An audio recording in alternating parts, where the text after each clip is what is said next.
کسی وقت کافر لوگ آرزو کریں گے کہ اے کاش وہ مسلمان ہوتے۔ اے نبی ان کو ان کے حال پر رہنے دو کہ کھا پی لیں اور فائدے اٹھا لیں، اور لمبی لمبی آرزویں ان کو دنیا میں مشغول کیے رکھیں، آخر کار ان کو اس کا انجام معلوم ہو جائے گا۔ اور ہم نے کوئی بستی ہلاک نہیں کی مگر اس کا وقت مقرر لکھا ہوا تھا۔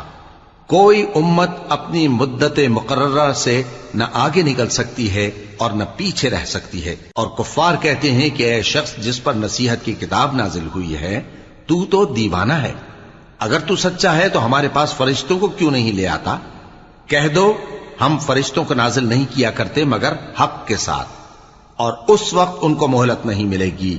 بے شک یہ کتاب نصیحت ہم ہی نے اتاری ہے اور یقیناً ہم اس کے نگہبان ہیں۔ اور ہم نے تم سے پہلے کے مختلف گروہوں میں بھی پیغمبر بھیجے تھے، اور ان کے پاس کوئی پیغمبر نہیں آتا تھا مگر وہ اس کے ساتھ